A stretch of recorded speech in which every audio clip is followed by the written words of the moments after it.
Student Support and Resources live session. My name is Rois and I'm joined by Kate in our Student Services department and Lee from our engagement team. So do pop your questions in the chat as we'll be able to answer them as well today. But let's get started. So first of all, guys, one question I think people would find really useful is if someone needs extra support with learning, or with skills, how can kind of Student Services help with that, Kate?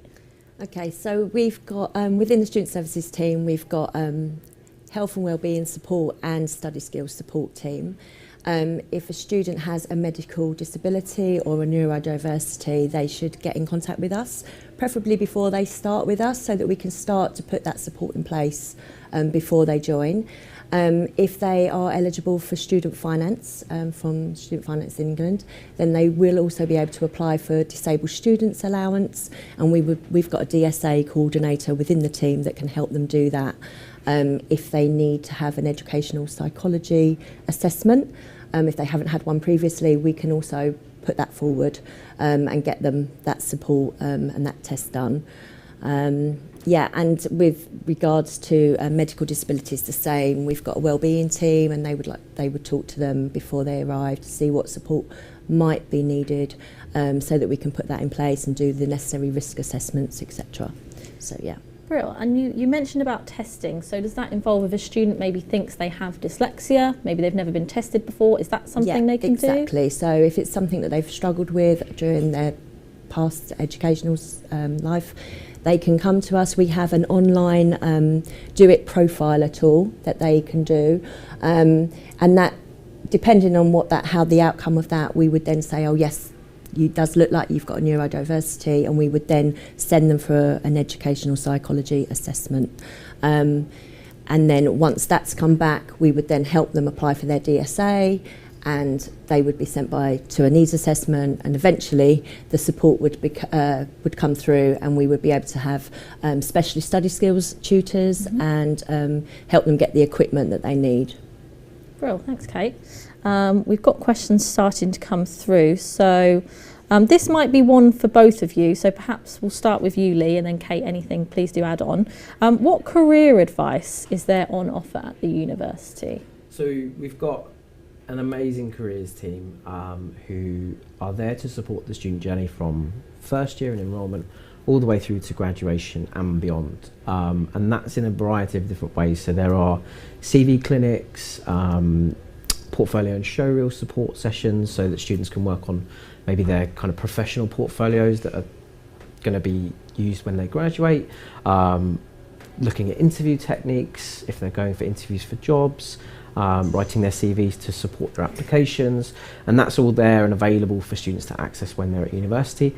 And then we also have what's called the agency, which is our online jobs portal. So there's a mixture of jobs on there, everything from just sort of part-time jobs at like Tesco and Costa, all the way through to industry level internships, work experience opportunities that are paid, part-time and then full-time employment as well. So there's a whole range of sort of job opportunities on there and that portal is accessible by current students but also by alumni. So even once you've left Ravensbourne, you're still able to access that career support and lean on that for any kind of support that you need in applying for jobs or maybe getting that first step on the career ladder.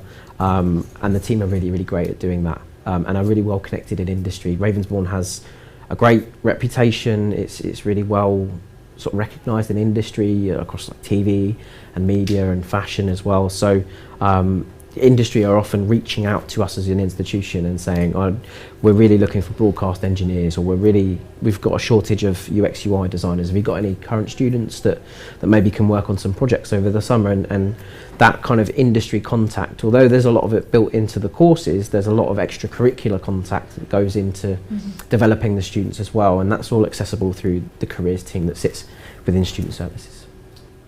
Anything to add? No, I think you've covered it all there, Lee. Brilliant. Okay, Kate, one for you. What accommodation options are there at Ravensbourne? Talk us through it. Okay, so we don't have halls of residence like other universities, but we do have partnerships with private providers to offer the students a home while they're studying with us. All of the providers' information is available on our website on the accommodation page. because the contract that students sign is with the provider directly, you have to contact the provider to book the accommodation and arrange tours, etc. We are on hand in student services just to offer advice and guidance on what might be the best accommodation for an individual student. We always advise them to have a look at all of the options available. Some offer cluster flat accommodation where there's like 6 bedrooms with en suites and then shared living and kitchen spaces. There's traditional halls of residence style accommodation where they just have their own bedroom with a sink and a fridge, but then they share the kitchen and the showers and toilets. And then you have the traditional sort of bedsit accommodation with en suites as well. All of the providers are different. Like the closest provider we have is Scape, which is literally on the peninsula, so that's like a 10-minute walk away, and we do have discounted rooms there, and that's the only exception to the rule. For those discounted rooms you would have to contact student services. If you're joining us in September 2021, then the registration is open now and you can do that through our website, and the allocation process has started, but we do still have rooms available. If you're thinking of joining us in September 2022, the registration process for those discounted rooms won't open until February, and that will be via our website as well. But all of the providers offer different price ranges and different contract lengths. So if it looks like the weekly rate is slightly higher, it's worth checking the contract length rate, because that might be lower and it balances out. So it's worth examining all the options. And if you want further advice or anything like that, then to come through to the student services team, and our email address is studentservices@rave.ac.uk. And if students wanted to kind of have a look around accommodations, is that an option at the moment? Yeah, it is. They're all starting to do face-to-face tours. Again, they would need to contact the providers directly to make those bookings. But yes, they are all now offering face-to-face tours, and you can go in person. Brilliant, thanks Kate. Just a reminder to everyone joining us today, please do send in your questions, put your questions in the comments to Lee or to Kate, and we'd love to answer them for you. Lee, perhaps you can kind of just talk about resources in general at the university. What do we have here? What can students access? I think the first thing to mention is that Ravensbourne is a practical institution. So if you're coming to study here, you can expect industry level facilities, high standard equipment, whatever it is that you need for your course is going to be pretty top spec, whether it's cameras or tripods or music recorders or sewing machines or 3D printers. Everything is pretty high standard, and we're constantly updating the catalogue of facilities that we have available. Most of our facilities are what we call open access, so even if you're not a student on something like film production or editing, we have what's called the kit store, and that's where you can rent camera equipment, maybe sound equipment, lighting for photography and stuff like that, lenses. All of that equipment is available to the students, whatever course they're on. They just need to have an induction, and then there's certain levels of equipment that they have access to. Students on related courses will obviously be able to access more equipment because they've had additional training and they've progressed through kind of health and safety procedures and stuff like that. So we have the kit store, which is for kind of generally camera equipment.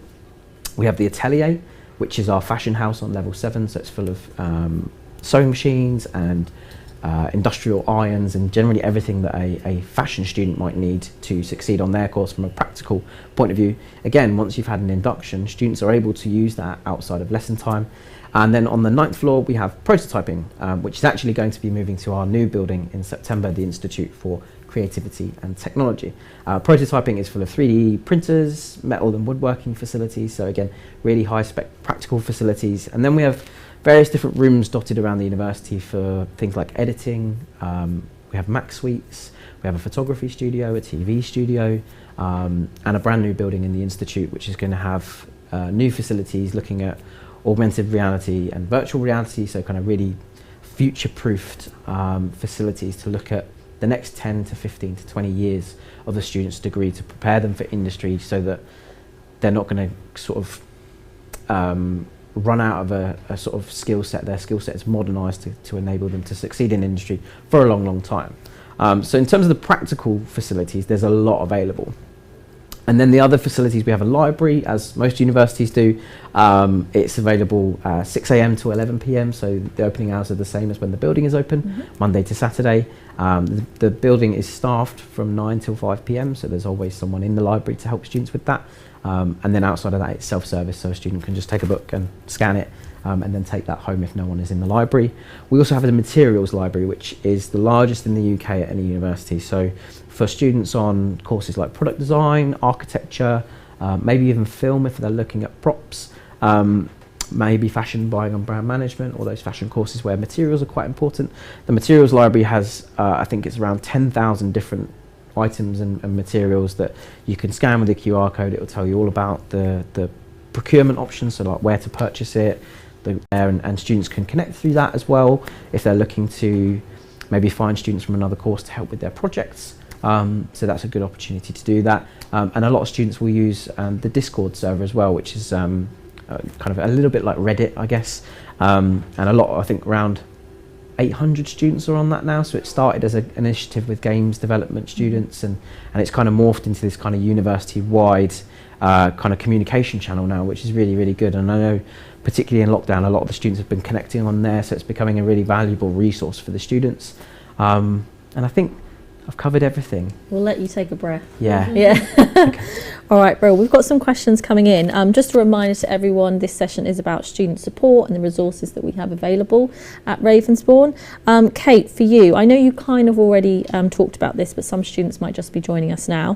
What mental health resources do we have available at Ravensbourne? Okay, so we have a large number of counsellors at Ravensbourne readily available for our students. So students with mental health concerns would contact through student services and speak to our health and wellbeing coordinators, and they would then refer them on to the counselling team. So yeah, there is definitely support available for counselling, and I would suggest that students get in contact with the student services team either before they join us or as soon as they start, in order that we can put that support in place for them as soon as possible. And do student services kind of have a presence in the building? Is it all virtual at the moment? How Yes, so going forward, we will always have at least 4 or 5 of us in the building every day. We have at the moment an online drop-in service that we're running, and I think that's going to continue, so that students that aren't in the building can still contact us each day, and that takes place every single day at the same time, and it's at the moment through Zoom, but I think that might be changing to Teams. But yeah, it will all be advertised to our students. Everyone will know how to access it, and it will take place every day. And what happens with that is that a member from each aspect of student services is available on the drop-in each day. So students would join it, depending on what their issue is, they would be put into a private breakout room with the relevant member of the team in order that the support could be put in place for them. Brilliant, thanks Kate. Now we do have quite a lot of questions coming in kind of about application and interview, so I think we'll answer them, seeing as we've got you here, Lee. But again, any questions about resources, student support, let us know. So first of all, when is it best to apply to university? How does someone go about applying to Ravensbourne? First thing I always say is the earlier the better. It's always good to apply early to university. It's fresh, it's the start of the year. And also if you get that application done and out of the way and you've got your offer confirmed and you know exactly where you're going to study the following year, you don't have to worry about it. Then it's a weight off your shoulders. And if you're still at school or college and you're still studying, you've got that headspace then to focus on your exams or your coursework or your projects. And applying for university can become a little bit of a distraction, particularly if you leave it late in the year or maybe you're undecided. It can often get in the way of things, or maybe you end up missing interviews and you're playing catch up. So it's always good to apply early. You can always take the time with your decisions, and it's absolutely the right thing to do to look at your options and make sure you've done all your research, but I would always encourage an early application. In terms of applying, if students are from the UK, they would apply through UCAS, which is the Universities and Colleges Admission Service. You can pick up to 5 different institutions on there, or 5 different courses. and hopefully Ravensbourne will be one of them. And you basically fill in your personal details, you upload what's called a personal statement, which is a one-page document essentially telling us a little bit more about you, and then you submit that application, and then it comes to the university. We look at that application, that will have your predicted grades on it or your actual grades if you've already left school or college, and then we'll assess that and issue you with a conditional offer. So a conditional offer says, we'd really like to take you, but you need to do this and this. Generally the biggest condition is you need to pass your exams, or you need to achieve this grade on your BTEC, for example. But one of those conditions is attending an interview for a lot of our courses. There's a handful of our courses that don't interview, but the vast majority, you need to attend an interview. For the last year or so, that's all been virtual, but I think from September there'll be an opportunity to either interview in the building or virtually. We're not too sure on that yet, but there'll be an interview for most of the students. And on top of that, there's also a portfolio or a showroom requirement, which is a showing of practical work. So because of the practical nature of all our courses, we like to see students coming with a little bit of prior experience or some experimentation. So generally you have to submit that along with not necessarily with your application, but before your interview. We have a kind of unique interview system for undergraduate, which means students get to book their own interview slot. In years gone by, a university would often send you a letter saying you must come to your interview on the 20th of December at 9 a.m. And for a lot of students that can be quite overwhelming, that can be quite stressful. They might not have their practical work ready. So when students apply to Ravensbourne, they'll get a link to a calendar which has all the available interview slots on it, and they get to essentially interview on their own terms. And I think that's really important to empower the students to say, I'm going to interview when I'm ready, and when I feel most comfortable. And that could be in January, it could be in March or May. We hold that interview slot for that student, and we hold that place for that student until they've had their interview. And then hopefully they'll pass their interview, and then their place essentially is confirmed for September, as long as they meet the entry requirements with their grades. And then they'll start their journey, essentially. Yeah. Brilliant. One for you here, Kate. If a student, they've started at Ravensbourne, but maybe they're struggling a bit with project deadlines, the deadlines at university for their work, is there any kind of support that we would offer them there? Yeah, so they would come and see us at Student Services. There's a thing called extenuating circumstances, which they can apply for if they are struggling, if there's something that's happened that's caused them to be behind, or if an event has happened, something has occurred that's sort of prevented them from studying. We would look at that and discuss that with them, and if it's appropriate, apply for extenuating circumstances, which would then not necessarily give them an extension, but give them another chance of submitting the work. We always advise them to submit whatever they have at the time that it's due, and then we would move on with the ECs. We do have in-house study skills study skills tutors. So if a student is struggling with just planning their work, time management, that sort of thing, if they come to us, we can get that one-to-one tuition in place that can just maybe help them sort of going forward with the planning and just managing their time and how they approach their deadlines. So it's always best to come to us sooner rather than later, so that we can put that support in place for them. Brilliant, thanks Kate. Probably a question on a lot of people's minds here watching today. How has COVID impacted Ravensbourne, and how have we kept staff and students safe? So maybe Lee, you can start with that one. Yeah, I guess today is a really good example. We've got our open day, but we're doing our best to make it a traditional, normal open day, so we are still sticking to what's called the Rule of Six, which is a UK initiative where you're only allowed to gather inside in groups of 6. So in years gone by, open days, we'd have 30 or 40 people in a room, all attending talks and stuff. But we've morphed that this year to small groups where they can have one-to-one discussions with the course leader. But everyone who comes into the building has to have a negative test through a lateral flow test. That's for the protection of the staff, the students, and everyone in the building, to make sure that everyone coming in has had some degree of certainty that they're not infectious.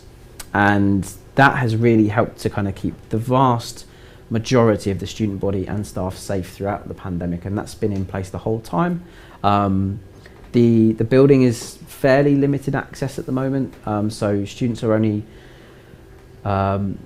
required to come in for their teaching, and they are allowed to access the building if it's not their teaching time, but we're not actively encouraging it.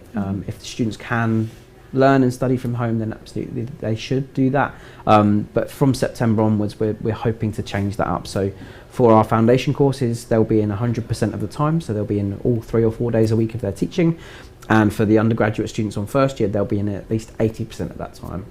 How that translates to timetables is a bit of a more difficult question, because that may be 2 or 3 days a week or 4 days a week, depending on how busy their timetable is. But those measures will probably stay in place. We're obviously responding to government guidance, and as the measures relax or tighten, then we will respond in kind with that. And the first sort of priority is making sure that the students are safe, that the staff are safe, and that teaching and learning can proceed as it has done for the last 18 months. And obviously there's been a lot of changes, and having to move virtually has meant there's been a missing out of some of the practical options, but we're hoping we'll be able to supplement that again in September.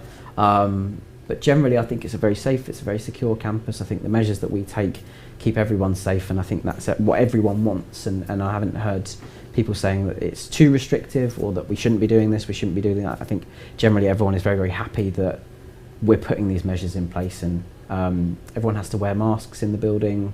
So yeah, there's not a lot more we can be doing really to keep everyone safe, and hopefully that's a good thing. Exactly. And Kate, how has student services kind of adapted to all of this? How have you guys changed, or is there anything new that you've started offering? Well, we're all working remotely at home, and have been. I mean, the last term we've been in the building, and had a presence in the building, but with lockdown we were all at home, so we had to go online, which is how we developed the online drop-in, because before that we were all here every day offering drop-ins for various different parts of student services in different parts of the building, but we found that the drop-in with us all sitting there in one place, and students just coming to one place and saying, well, I want to talk about bursaries, or I need help with my student finance, or I've got a problem with my mental health. They come in and then they speak to the relevant member of the team in that one place. They don't have to go and find the place. So it's actually worked much better, which is why we've sort of decided that's the way forward for next term, and we're going to carry on with that online drop-in at the same time every day. We've helped students with funding through COVID. If they've had to self-isolate, we've been sending them vouchers and things so that they've got money to buy food until they can get an online shop and things like that. We've helped them with counselling and mental health support. So basically carried on as normal with all the support that we always offer, but it's been ramped up a bit this year. It's been very, very busy. But I think we've sort of risen to the challenge and been there for all of them. I don't know if I've missed anything. Have I missed anything? No, I think being a creative digital institution means that when the pandemic hit and we had to sort of very quickly respond and change the way that we were doing everything, because we're a digital university, that transition was a lot easier for us than it was for maybe older or more traditional universities. We're very stuck in their ways, and we're very, very used to teaching 300 in a lecture theatre, and that's how we've done it for 100 years. Because we're a young modern university, we were able to say, all right, well, why don't we just do everything on Zoom? Let's transfer everything we're doing on Zoom. There was loads of, and being a creative university meant that there were so many brains within the building that came up with solutions and creative solutions to say, well, we can do this way. And I know in architecture they created a film club every Thursday to help the students reconnect and make sure that they're dropping in, for their mental health, for just general catch-ups and check-ins. But they started this new initiative to look at architecture within film, which had never really been done on the course, and it was only during the pandemic that someone came up with this idea. So there were, out of adversity, there were all these kind of solutions and problem solvers that came out and said, well, let's start doing this, let's start doing that. So there's been some real success stories, I think, that have come out of this, and what is an incredibly tragic and sad situation. But there's been a few positives, and it's really nice to see. And as Kate said, there's been a ramping up of support needed this year, but they've risen to the challenge, and I think they've tried their best for the students, and I think it's really showing from the students I've spoken to. Everyone's kind of really grateful, really happy and positive about their course and looking forward to the future. So, yeah. Brilliant, thanks both. We've got a few minutes left. I've got another question about applications come in from Emma. So Lee, we talked about the application process. Does the same process apply to foundation courses in terms of how they apply and interviewing as well? No. So for foundation courses, the students can apply to us directly. That's really good if a student is maybe thinking, I'm not sure if I want to apply for foundation or undergraduate. They can apply through UCAS and get those 5 choices, but they can also apply directly for foundation, so they almost get a 6th choice out of it. They can apply for as many foundations up and down the country if they want to. They're all done directly with the universities or the colleges that run those foundations, so they'd apply directly to us. We process that application. The interview process for foundation has been a little bit different this year in that undergraduate get to pick their own slots, but because we've had so many applications for foundation this year that we've had to issue the students with a date that they can attend their interview. But we've always said if you can't make it, we'll rearrange. So there's a lot of flexibility that goes into it. But students will attend a group interview at the moment, and they'll complete a little task during their interview.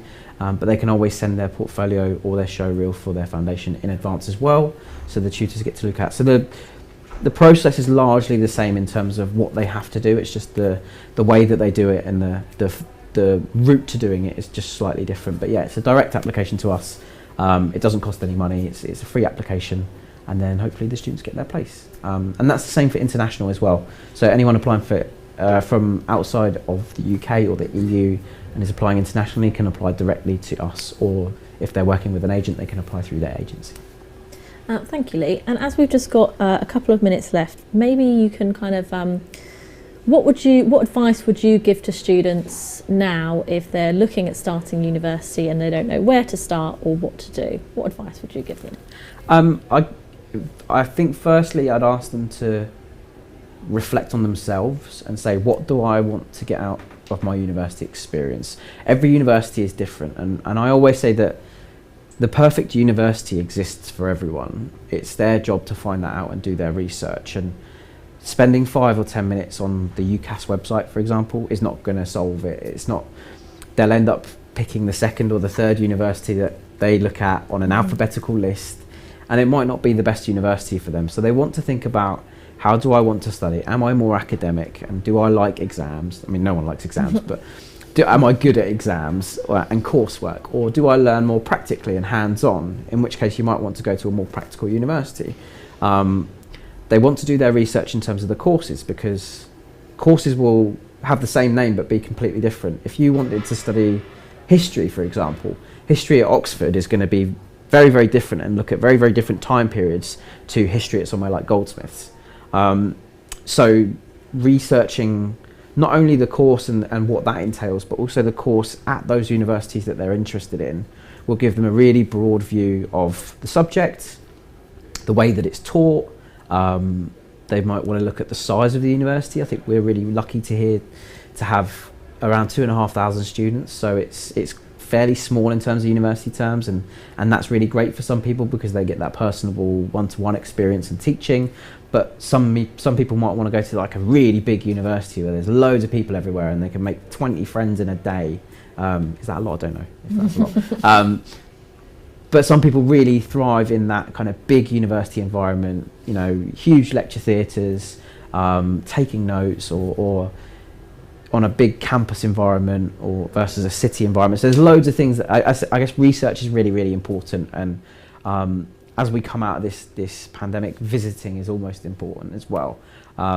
Most universities probably will be doing live events like this and virtual tours and stuff, but it only gives you it only feels so much of the glass of what you need to know. Lee, that's great advice. I'm going to have to stop you okay, there cool. because we're at time for our session. Thanks for everyone for joining. Thank you for Kate from Student Services and Lee from the engagement team. I hope you all found it all really useful today. Please do join us back again at 1 p.m. where we'll have our student experience talk, and I'll be joined by 2 current students at Ravensbourne. But thank you everyone for joining and for your questions. Thank you.